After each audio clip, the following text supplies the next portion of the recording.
For 8.07, we are still working with the Crucible, and we're looking at logical fallacies in Act 3.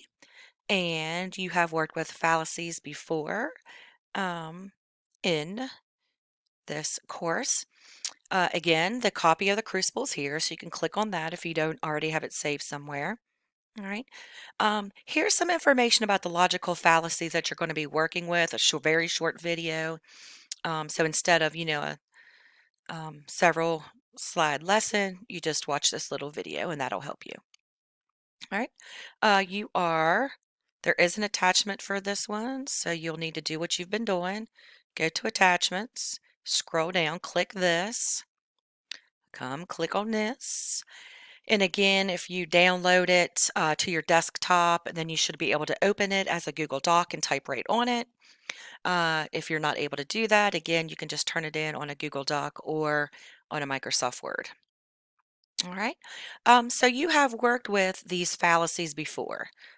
You remember hearing about pathos, ethos, and logos. All right. You've worked with them in a couple different modules throughout English 3.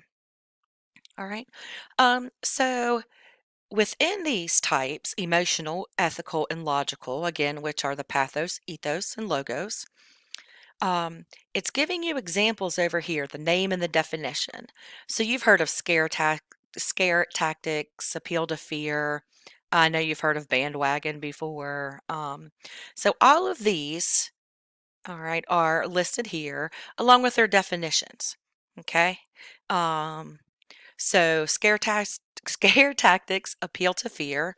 That's when somebody tries to frighten people into agreeing with the arguer by threatening them with predicting unrealistic, dire consequences. So, an example, if you support the president's health care plan, you will lose your own health care plan.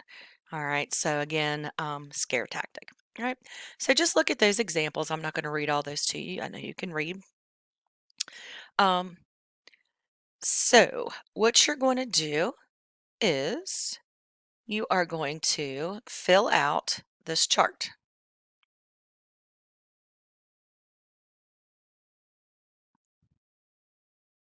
All right. So, why would someone intentionally use scare tactics?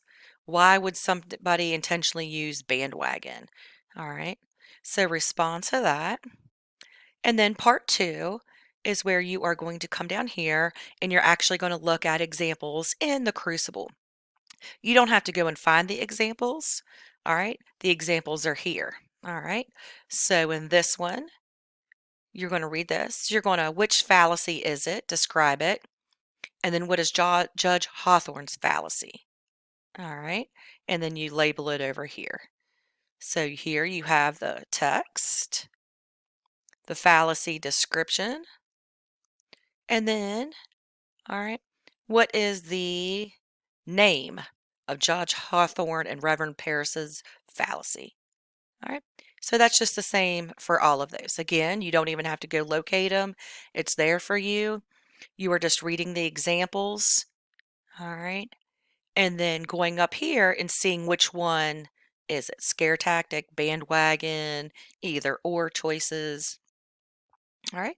And then when you are finished that, all you need to do is submit.